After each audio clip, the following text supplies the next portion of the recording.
起きて新しい世界で鈴は鳴り響く聞こえ Hello, Deep Freeze here, and today we're talking about Kyoto Xanadu. This game just came out in Japan about a week ago, and I have been playing it pretty much nonstop since it came out, and I fucking love it. It's really, really good. Huge step up from Tokyo Xanadu. I'm not quite done with it yet. Right now I'm on chapter 4.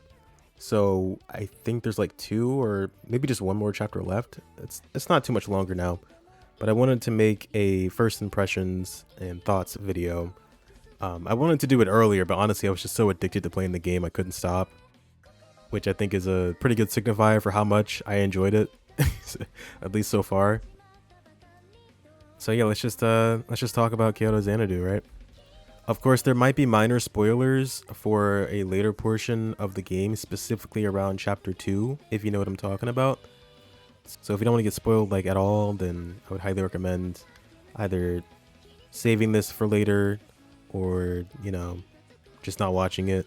But make sure you subscribe and leave a like and also comment, because you should do that for me if you love me. Right? Like if you love me. Anyway, Kyoto Xanadu. Let's start with, this is also going to be kind of unscripted, so I'm sorry if this is a bit more rambly than what I usually do, but all I do is ramble, so I'm not really sure if it's going to be that different. So the game starts with our protagonist, Rei Kamiya, and he's on the run from some thugs. Presumably he has been stealing or kind of swindling them out of their money. Rei Kamiya is quite the snarky little shit. He's the kind of guy that loves to scheme. He makes a lot of plans. He's always up to something. He's been stealing money from Yakuza and using that to fund his sister's hospital bills or something. Like, he has a little sister he's been looking out for, but she's not in the best of health at the moment. In between one of his scuffles with the Yakuza, and a gate to the Eclipse opens up, and they all get sucked in. This is where he first gets his soul device, similar to what happened with Ko in Tokyo Xanadu.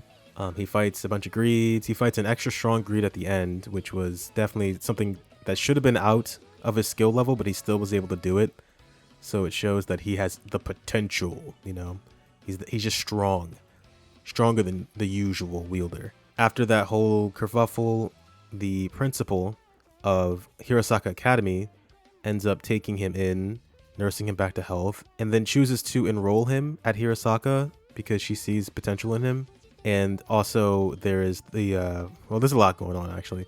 Also there is the labyrinth of Xanadu hidden beneath the school, and it's like a competition between all the students to see who can get to the bottom of the labyrinth first. And if you are able to get there the quickest, you will be granted some kind of reward. They're not really explicit about what that reward is. It could be money, it could be just like a general wish from the winner. And yeah, the entire school is kind of built on this premise of Xanadu being underneath it. And so anybody that's good at clearing the labyrinth gets more respect and also power in the school. Like people in the student council, in the disciplinary committee, they have a higher standing compared to everybody else. They can literally choose students to expel if they so wish. So like the amount of progress you're able to make in the labyrinth directly reflects your standing, your social standing, and how much power you wield in the school. But yeah, through that, Ray, he starts to like piece together what's going on in the school. He's like looking into all the students, trying to size everybody up, and he's slowly putting together his own team so he can clear the labyrinth the quickest. And that's like the general plot, but I will say the story itself is it's not bad, but it's really, how do I describe this? It kind of has the story structure of like an anime similar to Tokyo Xanadu, where each chapter, it focuses on like a small group of characters or like one specific event, and we get to learn more about that one character and what's going on with their situation, but nothing really feels like it feeds back into the major plot, you know? Like it didn't really feel like there was a lot going on in the background. Usually with these trails, well, I guess the good thing is this isn't a trails game, but with I have to compare it to Tokyo Xanadu. In comparison to that game and also Trails, which is what Falcom's kind of known for at this point, a lot of their stories tend to be super slow but methodical in the way that they portray characters and events. And so that every single thing that's been happening and building up over the story ends up kind of coalescing into this huge revelation later, right? With Kyoto Xanadu, I feel like that is not the case. Each chapter kind of feels like its own self-contained story. And I don't really see like I don't see any major like backdoor machinations happening. It's just things just kind of happen, you know? It's not a bad way to tell a story, but I just felt like it did fall a bit flat when it came to the intrigue. Like it really is just we are in a magical school and we're going underneath the labyrinth to fight monsters. And in the daytime, we're spending time with our friends and getting to know them, persona style. And then we go back into the labyrinth. Like, I don't know. I felt like there wasn't really much else going on besides that. If we were to compare this game directly to Tokyo Xanadu, I think the things it does better is obviously the gameplay. It has more identity compared to Tokyo. It's not trying to be a Trails game at all. It's really trying to do its own thing, and I can respect that. And like I said, that kind of reflects in the way its storytelling is.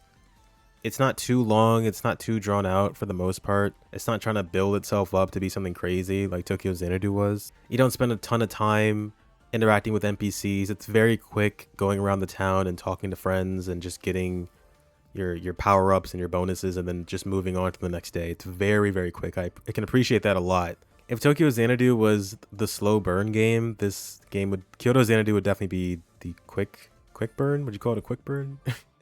It starts off strong and it just keeps going from that moment on. Whereas I feel like Tokyo Xanadu took a while for me to really like and understand. It really required you to be present in its world and just be patient with it. And this game doesn't really care about that. It just wants you to play the game. And that's what a video game should be. Of course, it doesn't apply to every single genre of game. And I know some games are better because they're slower. But in this instance, I much preferred it being a quicker, like arcadey type action RPG. So yeah, compared to Tokyo Xanadu, this one is nothing like it. Like, aside from maybe aesthetics and references to affiliations and characters in Tokyo Xanadu, I don't think you quite need to play Tokyo to really appreciate Kyoto, but it would definitely help to further your understanding of the world. And I still can't even tell if this was supposed to be a sequel or a prequel or like an alternate universe. Considering this is a timeline where Kyoto is still the capital of Japan, I'm banking on it being an alternate universe, which would also make sense since Xanadu is kind of like the in-between of different realms and worlds. So it stands to reason that going through Xanadu would put you in like an alternate universe or world or something. I think they did a really good job with Kyoto. Also, I love the references to other Xanadu games. Like I mentioned, there's this like Egyptian theme they had going on with the first Xanadu, like in the boss rooms, and you can kind of see that with the first dungeon with all these statues everywhere and this big ass head that reminds me of what was that show called? It's like a 90s game show. Legends of the Hidden Temple. Does anybody remember that? Also, there's this thing called Shikigami that you can equip onto your soul device, and it seems like these are references to Xanadu Next, with each of the cards representing a different boss from that game. Like, they really made an effort to not make this Trails as much as they could. I love that. Like, thank you. I love Trails, but like, we don't need to make every game Trails. So I'm glad that they were able to put some identity into this game. That's like the one thing I wanted from Tokyo. After I finished that game, I said, if they make Kyoto Xanadu, or I should say when they make Kyoto Xanadu, it cannot be like this. And it's not. It still has some Trails, like Falcom isms about it. But for the most part, it stands on its own 2 feet. It has identity. It's distinctly different from any other Falcom game I've played so far. When it comes to characters, they're okay. I don't hate them. Surprisingly, the side characters are more interesting than the main party members I've gotten so far. Except for Ray. Kamiya Ray is a really good protagonist. He's one of the best Falcom protagonists I've seen in a while. Usually they make the protagonists kind of like, goody two shoes, super dense, like womanizers, or maybe characters that have like a sense of duty or a sense of justice, but they're kind of like naive in the ways of the world or whatever. In Tokyo Xanadu's case, Ko was more of a laid back, kind of lackadaisical, oh man, life's a drag kind of character, you know? Kamiya Ray is nothing like that. He is, I probably mentioned it before, but he's a bit of a schemer. He is though. He's a real schemer. He's always thinking of plans and making contingencies for his contingencies. And they don't just like say that, they actively show it through the things he does. Even when he got first enrolled, that whole thing with the Nijitama, like purposefully lowering his own spiritual power so that everyone ended up underestimating him, and then using that as a foothold to gain more information about the school and like have people look at him from when he's like at his lowest so he can see their true faces. I thought that was really cool. Like, he's not an idiot. Kamiya Ray is not an idiot, but he's not schemy to like an edgy degree. He's like, he genuinely loves life, and he feels like he's there to kind of balance out the rest of the cast. I feel like in Tokyo Xanadu, the characters that surrounded Ko were there to kind of like prop up his own arc about, caring about others around you and finding out what truly matters to you and acting upon that. He didn't have that kind of drive before, but Ray already had that drive from the beginning. He had a goal with his sister, and he consistently sees through that, but he also sees the beauty in life, like even the little things he really appreciates. And a lot of the cast, or at least the main cast, don't have that perspective, and he has to like impart that upon them. I think that's really cool. It's kind of similar to Van in a way from Trails Through Daybreak, where he felt like he broke the mold for Falcom protagonist because he was not only older than the age of like 17, but also kind of like a wizened father figure for a lot of the cast. He still had his own issues when it came to self-confidence or self-worth and stuff, which is things we've already seen in other characters, but he stood out because of those things I just listed: his age, his demeanor, all that. Kamiya Ray is kind of similar in that sense. He's also like genuinely hilarious. Like, some of the things he says had me laughing out loud more than once. The other characters, I'm not really sure how I feel. So for the main party, we have Fuka Rikudo, who is kind of like the how do I describe it? She's from a prestigious family, but she didn't really live up to their expectations, so she's kind of like the black sheep of the family. And because of that, she didn't really put her all into her Xanadu work, and was kind of just coasting and doing her own thing. And she didn't really have that drive anymore. She kind of lost that. And then Kamiya Ray, I keep calling him Kamiya Ray, and then Ray kind of put that spark back into her. She's fine. I think she's definitely the most normal one of the main cast, and we do need characters like that if we're gonna have a wacky cast. I can appreciate her for the fact that she grounds everybody else, but I didn't think she was that interesting. But like I said, I'm not done with the game, so she could have some awesome scenes coming up. Then we have Senna and Kazuki, which, oh boy. So this might be spoiler territory. I like Senna a lot, actually. I really like Senna. She's sporty, she's spunky, kind of like the One-san, right? I think she's older than everybody else. She's a third year. Seems to love life just as much as Ray does, and is always friendly and like upbeat towards everyone else. But at the same time, she like kind of holds herself back when it comes to forming genuine relationships, and I wasn't really sure what was going on with that in the beginning. Also, her design is like sick as hell. I love the purple highlights with the yellow hair. Oh my god, it's so good.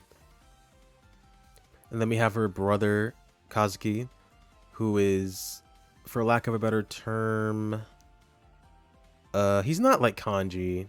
He is kind of like Shio though. I'm sure there's a character that directly can like represent what he is. He's troublemaker, delinquent. He likes to fight a lot. But he doesn't have that like sweet side to him, you know? Like he genuinely just wants to fuck shit up all the time. That's his entire character. That's all he wants to do. He's here for a fight, and he wants to fight strong people, and he wants to just go buck wild. But he does care about his sister at least. I liked his voice actor, but as a character, I'm like, he's fine. He's just kind of, he's archetypal, like archetypal meathead. But he's not stupid either. I don't know. He's weird. But the major like twist, or like maybe even draw to these two characters, is the fact that they are one. They're actually one person. And I still do not understand what the fuck happened in chapter 2. It's seeming like Senna and Kazuki are suffering from dissociative identity disorder, or more commonly known as multiple personality disorder.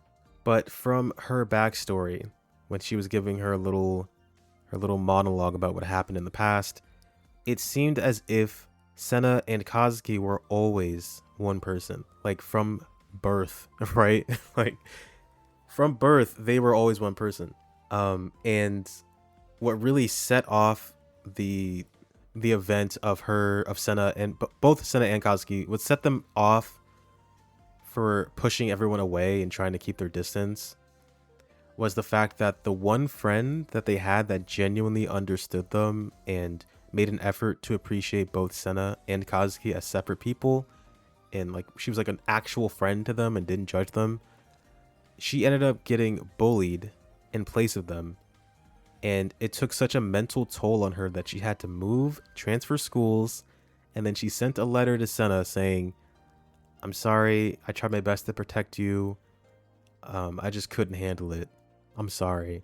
And I guess that set Kazuki off to the point where he like destroyed the classroom and everybody in it for some like I don't know what happened here, but that's why they keep, that's why Senna, at least, I don't know about Kazuki, but that's why Senna keeps people at arm's length. And the twist itself is pretty interesting, yes, but at the same time, that's not how DID works, like at all. That's not how it works. I was assuming that her friend died, and that's what created Kazuki as a personality, right? I thought he was an extension of Senna. They just seem like two completely different people in one body. Like that's all it is. DID is caused through traumatic events, especially when you are a child. And they didn't really go through that, unless you're counting that their friend moving away. But again, the problem with that is Kazuki and Senna were already two different identities in the beginning. That wasn't caused by her friend moving away. It's just really weird. It's a cool twist in chapter 2, but it's just, I don't understand. Like I have to just write it off as anime. I just have to, because if I try to like sit down and really dissect this and like rationalize why this might happen, I'm never gonna get there. So maybe when the localization comes out, they'll be a bit more clear about it. But as it is right now, I don't know, man. It's like I said, I don't mind the twists. I'm just kind of confused by it. But otherwise, they're pretty cool characters. Their designs are sick. And then last, for the main party, we have Urururi, or Rui, or Lididi, whatever. I don't know how to say. How do you say her name? She's cute. Actually, I like her a lot. Actually, she's really, really adorable. Very much like the mascotty baby of the group. They found, or I guess no, Ray found her in Xanadu inside this big ass egg for some reason, and then she just started following him around. Her thing is she likes to eat like a lot. Like she eats everything and anything at any time at all. So the major like running joke or running gag with her is the fact that everyone's, or at least Ray, is trying to feed her at almost any time, but it's never enough, and so she's always showing up at his house or his apartment, and he's just getting increasingly more befuddled by this. I don't know, there's not much to say about her just yet. I could totally see her having like a big moment towards the end, because there's gotta be more to her than meets the eye since she was born from Xanadu. But otherwise, she's cute. I think her interactions with the cast is funny. I like her. And that's it for the main cast. As you can notice, there has been a sharp decline in playable characters from like I think 7 or 8 to now 4, which feels like quite a downgrade, but in reality it's not that bad. The playstyles are varied enough that I'm not getting too bored between switching all of them. And the fact that you can change the element of your soul device at pretty much any time helps with balancing the elemental weaknesses. There's still some restrictions on which element each character can equip, but for the most part, you'll be able to cover pretty much any weakness in the game. I did think, funnily enough, the side characters were more interesting personality-wise, and it sucked that I couldn't recruit them. I kind of wanted to, man. Characters like Amano, I thought he was really sick with his design, with his like his golden Haruri and his big ass sword. I thought he looked so cool, man. I really wanted him to join me, but I knew for a fact, nah, he's a side character. I really liked Leia too. She was great. She reminded me of Altina a lot. Very like standoffish, dutiful, and serious. But I think, yeah, Ray introduced her to like his favorite idol, and she ended up getting really into that. So I thought that was like a cute little bonding thing between the two of them. She's very professional, and she also works for Nemesis. She's an enforcer of Nemesis too, which is pretty sick. And then when it comes to Zodiac, we have this guy. I forget his first name, but his family name is Suguru. So he's part of one of the families that are associated with Zodiac. And then of course we got Suo, Mr. Homeless, Future Sight, Shulk Man. But yeah, I was interested in a lot of the side characters, even though it's not as in depth as Tokyo Xanadu's side characters, where you can like follow a story between them all over the course of the entire game. They were still pretty good. Also, fucking Dogi's here, dude. Dogi. When it comes to gameplay, I probably already touched on it a little bit, but it is now a combination of 2D side-scrolling platforming and 3D combats. The platforming is surprisingly it's pretty snappy. Both the combat and the platforming are snappy and responsive. I like the way that it feels to play the game. With the 2D portions, you do have to be a bit more cognizant of your positioning, since it's kind of harder to maneuver around enemies. And more often than not, I did end up getting like fucked by status effects or like big AoE attacks, because it's harder to move out of the way. A lot of times you'll have to reapproach the way you tackle a dungeon, because you can either get stuck at certain points if you don't have a specific ability, or sometimes you might have missed something in the last room, so you have to go back and check out that room before you can proceed to the next one. It's kind of like a Metroidvania in that sense. And so that each floor usually consists of like 2 or 3 levels. So far it's only been 2, but I'm assuming it's going to be 3 at one point. And they are interconnected, so you have to gain new skills and utilize those to progress. It's not nearly, I thought the entire thing would be connected, like every single floor, but they're segmented. And then when you switch to boss battles and regular combat, they utilize the 3D combat that they've come to know from Tokyo Xanadu. A lot faster, a lot snappier. Like I said, it feels really good to play. You have a similar setup with light attacks, heavy attacks, ranged attacks, but now we have the ability to parry, which is really nice. As a matter of fact, on the highest difficulty, I feel like being able to parry is kind of a necessity, because if you can't, you will not be able to gain as much meter, and frankly, you're just missing out on a ton of damage you can get from parrying. So timing really does matter in this game, especially so since enemies hit very hard. Like from the beginning all the way up until chapter 4, where I am right now, most characters can't take more than like 2 hits. It's not gonna happen. You have to be on your game with this. If you slip up even once, your character's probably just gonna die.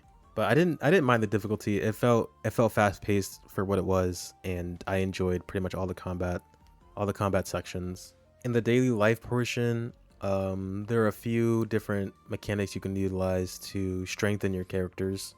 First is the familiar like bonding system, where you just talk to characters, and over time you can unlock their little events. It doesn't give you any immediate bonuses, but it does feed into the card game that you utilize during classes, which was a lot more in-depth and fun than I expected.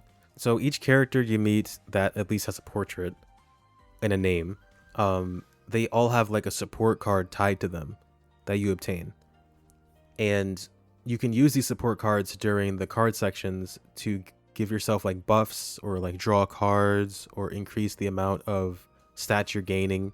But once you use them, you cannot use them again until you hang out with that same character. So it can be strategic to plan out which character you talk to and when. The card game itself is pretty simple. Each one of your main party members has an associated skill card, and you're supposed to kind of like stack these things up together so you can get as much focus as you can in one specific subject. You have a limited amount of moves in the form of CP, and the goal is to at least get a passing grade. And the higher your grade past passing, I think that it's like pass and then excellent and then perfect. I think perfect is the highest you can get. That drastically increases the amount of points you gain to your wisdom, valor, and virtue. I think those are the three major stats. And then of course, the higher you level those up, the more abilities you can get in the skill tree, which is also a new thing. There's a skill tree, and it also just increases the general power level of the entire party. So ideally you want to be using these cards strategically and like putting them together in certain ways. Like for example, the Ray card is just kind of like the baseline generic card. It doesn't have any special effects to it. It just has high focus points on it. But a card like Fuka's, which usually doesn't have a lot of CP on it, so it's pretty easy to utilize, actually increases the amount of focus on the card next to hers. So she strengthens other cards at the expense of her card being generally weaker. And then Senna and Kazuki's cards have pretty good power levels, but their main draw is that they give you CP back when you use them, so they can help you with organizing your hand better and being able to play more cards. And then Nururi just gives you bonus effects if you stack her cards together. She can give you more stats to your HP or your defense or whatever. There's depth to this. There really is. And I thought this was surprisingly fun. When I first tried it, I was like, this doesn't really matter. But no, this... it can be a bit difficult in the beginning because you only have so many cards. But it just becomes... I wouldn't say easier over time, but definitely more manageable to perform certain combos. I really enjoyed this. It stood out to me. Also, the art for the cards are so cute. They're so adorable. Lastly, I want to talk about the aesthetics and the music.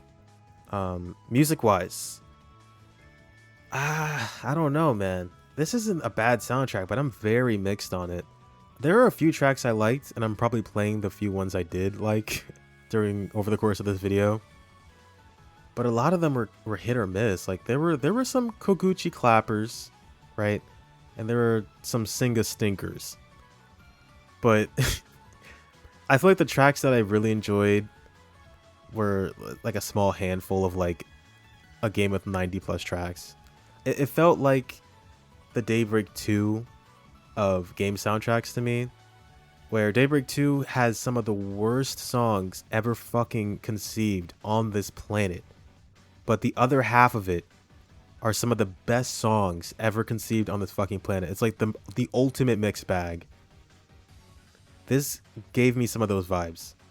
I think one of the few things that Tokyo Xanadu has over Kyoto Xanadu would probably be the music. I felt like it was more consistently good. This one felt like there were some real dips in quality. And even the songs that weren't bad were just kind of like mediocre, like par for the course. But at least the ones that were good stuck out. I guess I'll give it that. Could be better. If I'm being completely honest, I think the music could have been better here. It's not to the game's detriment, but it's just something I noticed. Aesthetics wise, I did notice that people were kind of like disappointed in the kind of visual novel style that they took with this game. A lot of the cutscenes are not fully utilizing the 3D engine. It's usually just the character and the text box, and even just like a 2D background most of the time. I understand it can feel kind of low budget, but I felt like it really wasn't that bad. It wasn't that distracting to me, at least. Like the cutscenes themselves, the few that we did get were awesome, fucking amazing. But overall, I didn't really mind it being in the visual novel style. I feel like it had its own charm to it. And yeah, they could have probably expressed character emotions a lot better by just having it be fully 3D or having some other way to present it. But I think for what the game was, and the fact that it's kind of trying to be a bit more concise and to the point when it comes to storytelling, and it's just general game feel, the visual novel style, I don't think it's that bad. Overall, having a great time, having a really good time actually. I love this game. Gigantic step out from Tokyo Xanadu. This is pretty much exactly what I wanted from a Tokyo Xanadu follow-up, and I'm interested to see what they do with Xanadu going forward, since it seems like they want this to be like their next pillar of Falcom. I think they are long overdue for reviving past franchises like Xanadu and soon to be Dragon Slayer. Like, I love Trails, but there's so much more they could do with the games that they're making. So I'm hoping that this is the start of an entirely new franchise. But yeah, those are my overall thoughts on Kyoto Xanadu so far. Just a great game in general, man. Huge step up. I'm not sure if I'll make another video after I finish, but you know, if I do, then you'll hear from me then. But I'm gonna get back to playing it right now, probably. So make sure you subscribe, like, and comment, and all that good stuff. But until then, I'll have to say, peace out.